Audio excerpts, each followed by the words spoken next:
Um, Hello, good morning, and welcome to the Tuesday edition of the Nigerian Market. Nigerian Market is advocacy program of aid. All we do on Nigerian Market is to prick the conscience of Nigerians. How can Nigerians looking inward, to patronize what we produce in Nigeria, just take advantage of the abundant blessings that God has blessed Nigeria with as a nation. Come in human resources, natural, or anything you can think of, God has given to us to make us a great nation. So why are we not taking advantage of that? That has been the focus on Nigerian market. Let's look inward. Let's develop what God has given to us. Let's put them to use. Let's patronize what we are producing in Nigeria. Let's eat what we produce in Nigeria.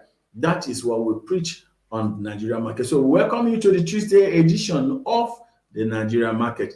My name is Samuel Paul, and then with me this morning is a special, yes, special, but it's a regular face with us. Oh, his name is also Fine Face. All right, so it's a regular face that we all see today, but we are not bringing that regular. Let's just welcome Mr. Fine Prince. I don't like to miss that. Prince Fine Face Kevin is with us this morning. A pleasure. Good morning, and good morning to viewers across the globe. All right, welcome and good morning to viewers across the globe. Now, this morning we have two pressing issues we are going to be looking into on Nigeria market today, like the state of the nation. One has to do with yesterday. There has been that agitation, that clamor, long-awaited PIB bill. I think once I have joined a protest or a peaceful protest, then to National Assembly, asking that this bill be passed. Now, finally, the bill has been passed yesterday by Mr. President. Now, what is those gains? We were looking at, some good gifts, benefits that will come with it. Yeah. Today, are we seeing those benefits? Are we seeing those benefits, or we're just seeing the already agitations and others? So we're looking at that. What are the expected gains now that the PIB, is finally a law in Nigeria? So that's what we're just discussing this morning. And then over the week, last week, I think there was a viral video. This like the case of George What Floyd? Yeah, George Floyd. I can't breathe, and somebody is still being held on the neck. Now, this time around, it's a Nigerian diplomat who was on that video shouting, I can't breathe, I can't breathe. Thank God he didn't die.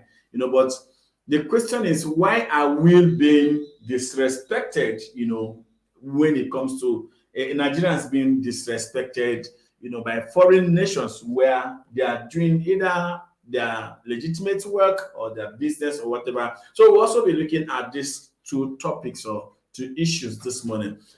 For those who are the views, our viewers, we want to appreciate for always being there. We don't want you to audience. Please, let's get your opinion, because we want to shape in Nigeria and want to create Nigeria of our dream. And so that's why we don't want it. So once again, let me welcome you, our viewers, for joining us today. Please be active, engage the platform, get your opinions. Let's hear your opinions, share the links, let people know that something good is happening on Nigeria market today. Straight to the point, Mr. Preface. PIB for a long time. I think I don't want to all the years that we've been waiting for this. It's not like somebody who has been very hungry and then the soup is on fire.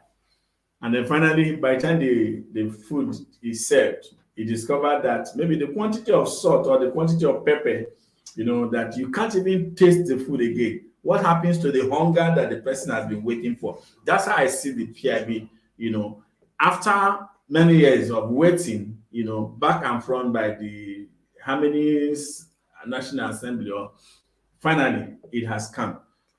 What are those 13 years, fine, of waiting. Started from 20 years ago, and Okay, all right. So and today, the bill is now no longer a bill; it's now a law. yeah. What are those gains we'll be expecting? Well, first we need to commend this BUHARI APC-led government for, ascending to the bill, signing into law. It's a commendable feat. Yes, You started by talking about, the soup on fire and all of that. And one thing that came to mind, that you smell the aroma, of the soup, and it smells like a native soup, like the river's native soup. So the tenders, you know that with such kind of soup, you're sure going to have perenco, crayfish, fish, wobble, a clam, and all of those medes that come with native soup. Then suddenly, when the soup came down from the fire, you were served. You realize there's none of such things inside the soup. Wow. Or that you only have maybe small crayfish, and the fish that you're expecting that's supposed to be fresh fish is not fresh fish. You'll be disappointed, obviously. But if you're very hungry, first thing you do is at least you want to take a little bite first to quench the hunger thirst. Then you now start thinking of how to proceed with, demanding for the right thing. Recently, I went to a restaurant to eat, and they said it's a place where I could be served South delicacy. So I ordered for one of those special South delicacy, and what came down was a far cry of my expectations. So I demanded to be served right after I received it. I was very hungry. All I was there, I said, no, I need to be served right. My fish is not complete, so you must give me my complete fish. You can't give me tail of fish and it's half of the tail of fish. It's not done anywhere. So they brought my tail of fish back to me. And so it's the same thing that goes with the PIB, which is the petroleum industry law now. It's a law now. Yeah. The president, yes, assented to it, no doubt about it. But what are the intricacies, around this thing? You notice that first it started with 20% for most communities. Yeah. Then it was reduced to 10%, then to 5%, then to 3%. Then you now have 30% given for exploration that will be paid from the profits of NNPC. So the question is, who takes that? At what benefit? When oil was explored in the Niger Delta region the first time, the oil companies took responsibility and were defrayed of the expenditure from the proceeds of the oil that we explored. Nigerian government did not pay a dime. Because they didn't even know the importance of what it was. The oil companies felt that based on geological surveys and looking at statistics and history, there could be the belt of oil within this region, and they took it to themselves, and they spent the money. So why are you spending 30% of your profits on this that will benefit only one section of the country? But you ask of the gains. Now we're looking at governance, we're looking at fiscal policy, we're looking at gas business, we're also looking at host communities. There's not denying the fact that irrespective of the 3% that's given to the host communities, what will make a difference is proper utilization of the 3% that we are allocated. If it is going directly to the purses of the host communities, and if those host communities already have established structure, like an investment fund or a trust fund to manage these funds that are coming in, then they already have plans on how to manage these funds. I want to believe that, like my community, for instance, I'm from Kola, right? And we are blessed with this natural resources, the gas belt and the oil exploration techniques. So we raise about, thousands of barrels of oil, that is oftentimes explored from that region. I want to believe that we are beginning to work towards having a plan, a roadmap. Now, should we have 3%? Would do a projection. If a 3% would be, let's say, 10 million naira every month, what are we going to do with that 10 million naira? Let me just say, yes, before we come to those details. Yes. Now, let's look at the surface. Since yesterday, there has been agitations too by PANDEF and all other groups in the Niger Delta. I was thinking, because this agitation did not just start yesterday. Yeah. From when Senate, passed the bill, there are pockets of agitations. I was thinking that Mr. President will have considered those things, resolve them, and then so that now that he signs to law, yes, of course, he has the virtues to amend some of these things. We've seen it in the past. Yeah. So why didn't Mr. President, try to at least calm this host community by giving them that 5%? That 5% is not too much. Okay, well, let me play the devil's advocate here now. First, you want to begin to imagine why was that the speed for the president exactly to ascend it? I mean, there are other bills pending exactly, on his table, yes, waiting for his assent, Mhm, and he has mhm. not done anything. Mhm. So why is there the rush? Don't forget, about a few weeks ago, 2 weeks or so, almost 2 weeks now, the PANDEF, the Niger Delta elders, Yes. visited, the Minister of State, Petroleum. So that to clarify, yeah, to know and for explanation of why the 3%, and they left there all smiling. Now it could be that they left with an understanding. So I'm actually surprised of the outcry by PANDEF. Again. After Then two, what have we been doing before now? Why was there no lobbying? You see, I actually give credit to BUHARI for ascending to. No, definitely, yes. You know, I give him credit. Of course, during the time of Jonathan had all the opportunity to pass this bill, to lobby rights, to pass this PIB bill to law, but they never did enough. The Minister of Petroleum then, who was more like the de facto president of the country, failed to utilize the potentiality. I'm going there. Because we need to speak the truth. Okay, fine. Yes, so that we don't go by sentiment. Do not lobby well with the office that she has and all of the results. To lobby rights. It's lobbying that brings about results in the political dispensation, especially in the legislative affairs. You must lobby. Whatever form you want to look at is lobbying. And so when you lobby right, to get the people to get to your side, you get what you actually desire. Why were there no concerted efforts, groups, different advocacy groups, pursuing the interests of the Niger Delta people to demand that they have the 10%, highlighting why it must be 10%, and also seeing that the 30% that was given from the profits that will be shared from the NNPC would have been addressed to other areas. That let's look at renewable energy.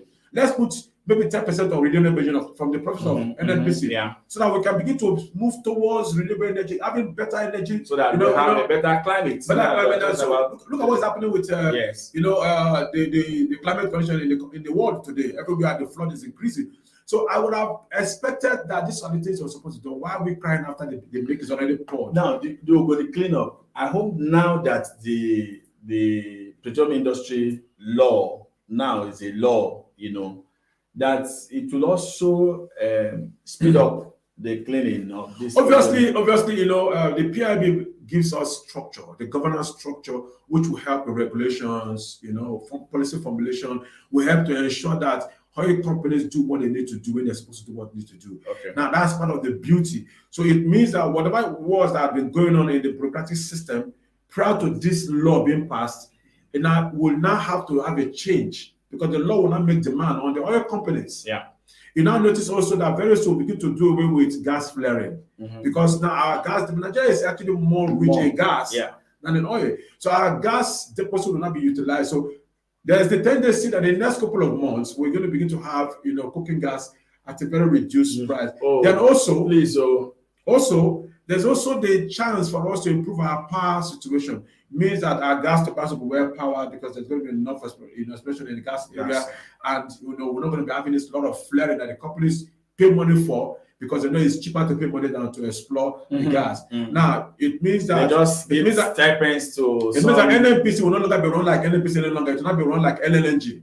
Okay. Because you now have the governance structure now, which will now make everybody that comes on board more like a business. So there'll be more accountability. NNPC is going to be declaring, dividends, in the next couple of months, for the first time after a very long time, because of this PIB thing, that this law that has been passed now. So those are the things we're looking at seeing, which is our welcome to. Now it's going to boost our economy. So the economy will be boosted, job and creation will be there. Oh, fantastic. That's what I want to hear, job creation. Now, I'm also hoping that host communities will not only just depend on their 3% that has been approved by law, but I will begin to build capacity to meet up the needs.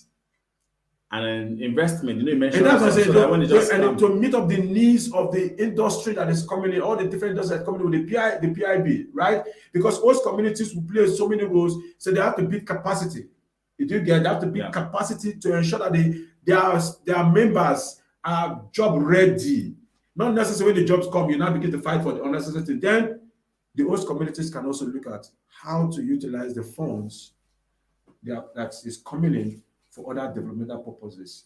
All right, the host communities have to look, how to utilize, the funds that will coming in, like he said. First, we have seen the little. Okay, accept these little ones. If you use it very well, then you can now just to add this, they can also go to court.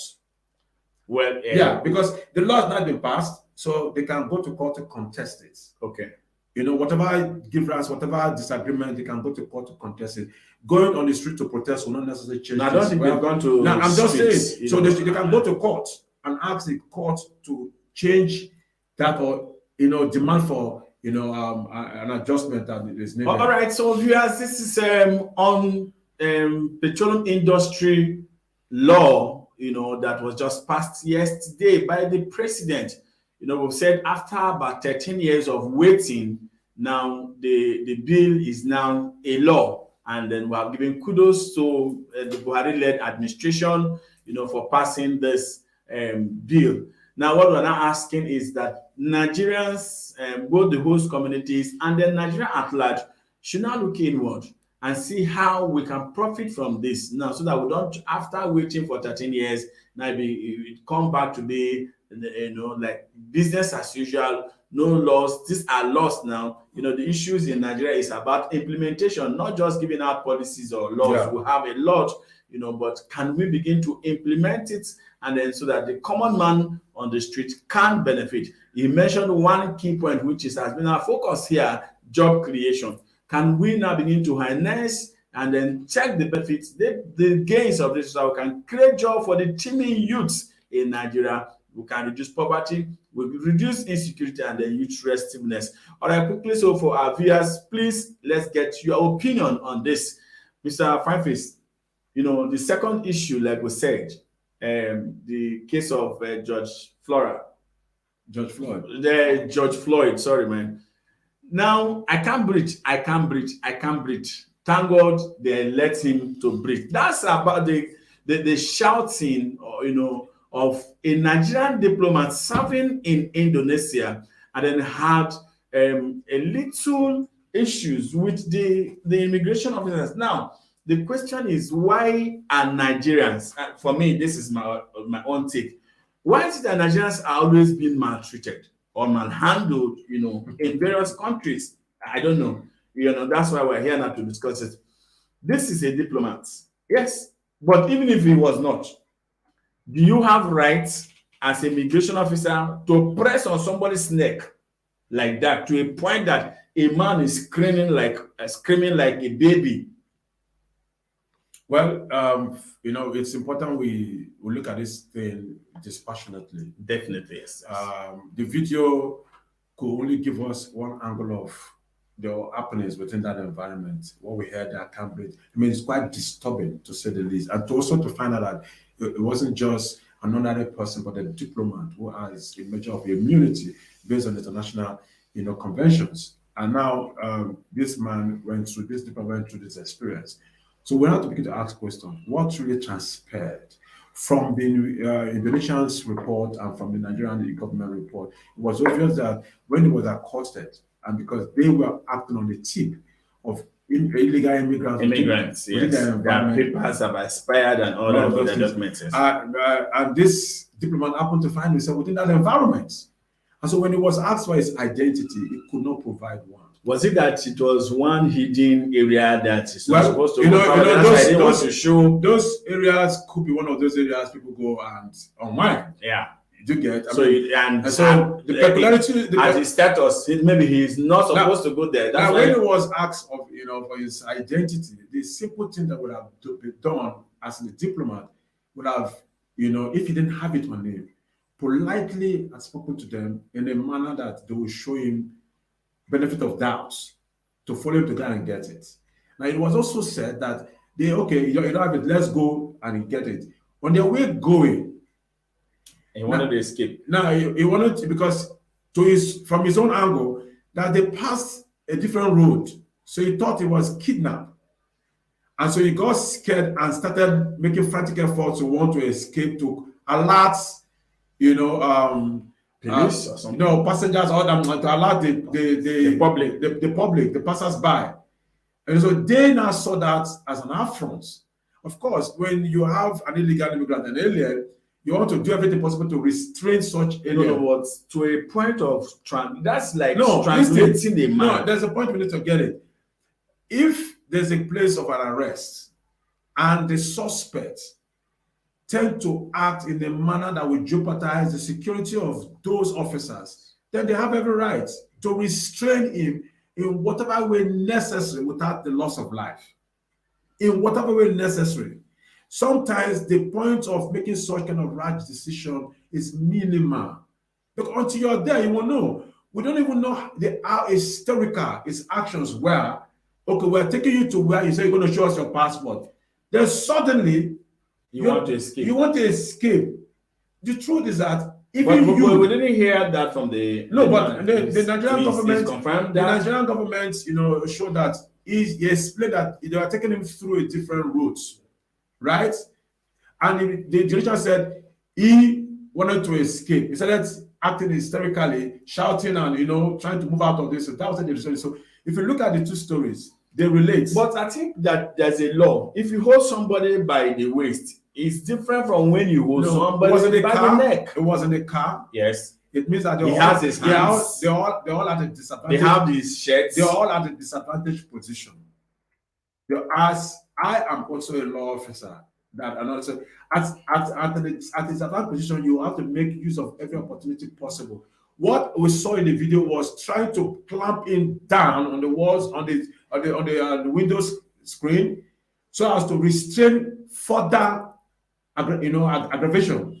Now, of course, it's a Nigerian and it's a diplomat, and so the angle we look at it from the perspective that this is more like an insult to our person. Exactly. Now, I agree with that point, but we can also look at it from another angle, which is the fact that how are we respectful of the laws of our tenants, of those who accommodate us in their places? No, but you know my concern. My concern here is in Nigeria, I don't hear this kind of ill treatment by Nigerians. There's a reason. I can tell you. Because we have so many of those foreigners in Nigeria who are misbehaving. I can tell you, I have been involved in alien, discovery in this country, and there are so many foreigners whose papers are expired, and some of them hold them. And some of them who also tend to do illegal businesses in this country. I mean, we saw recently the Chinese who was buying the rail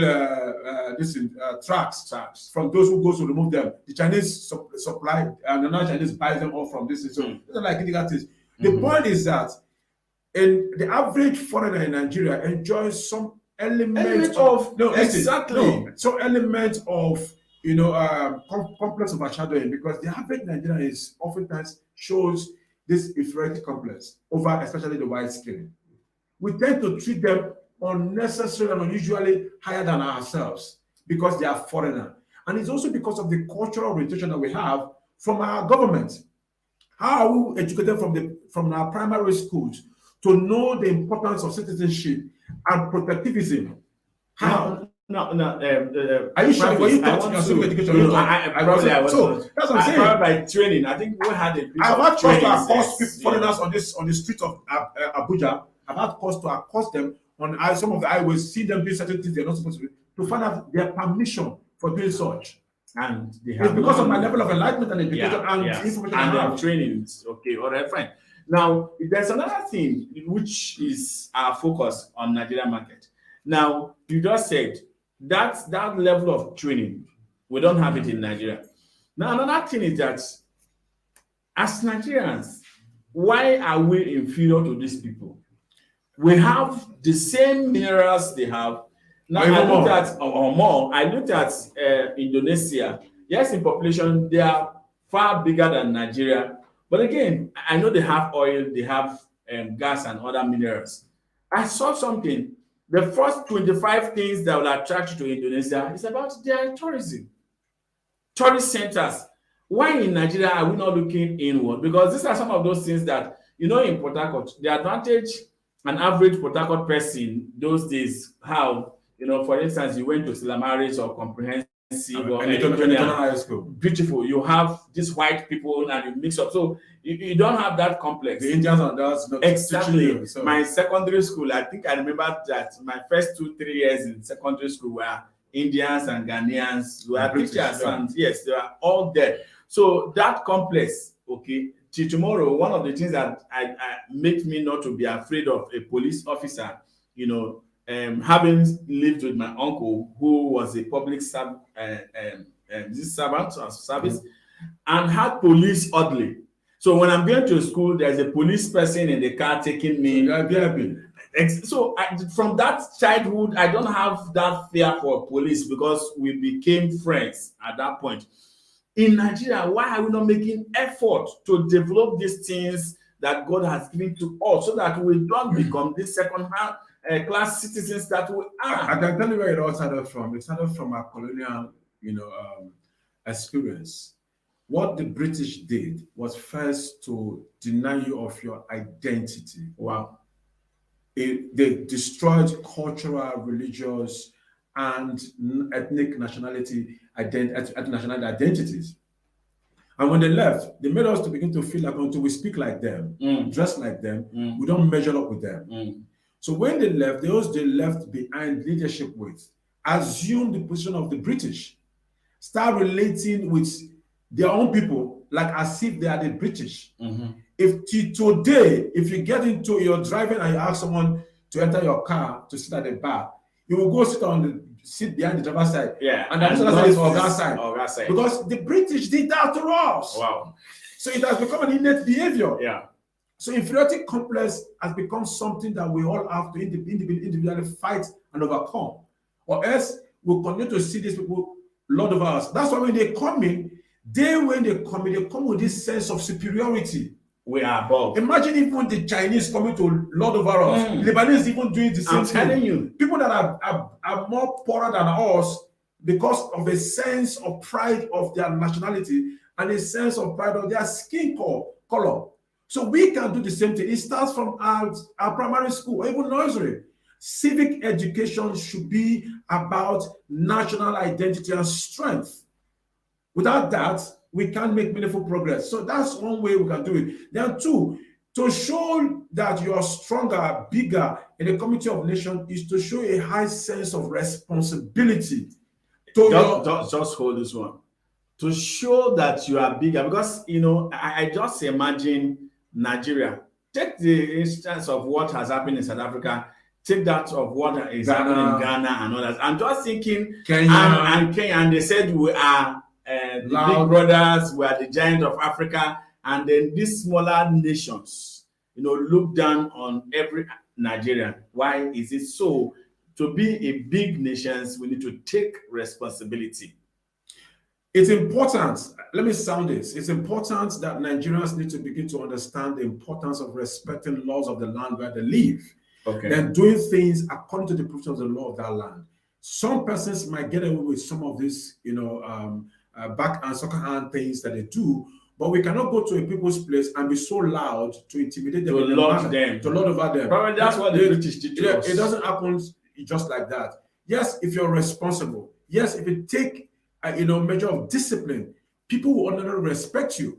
But when you're not responsible, you show this element of a cake mentality or some form of backwardness, people will respect you. People see you as a Nigerian, they get to wonder. I mean, I've had cause to travel across the globe. If I've not traveled at least, I've traveled to about 20 countries in the world, around the globe, North Asia and all of those things, and there are people I've been to that I've not been able to speak to represent myself and my country.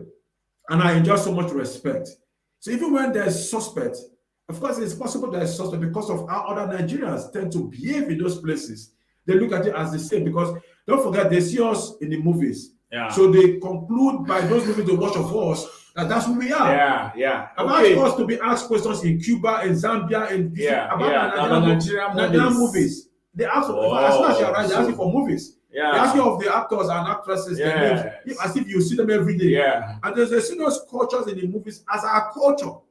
So there is that repressive attitude towards Nigerians based on the movies that they watch about us and based on the attitude of some Nigerians in those places. Now is like when the movies now that are coming, and then the time is not our friend. Oh, I'm just we can do it again. So thank you. I want to thank Mr. Prince.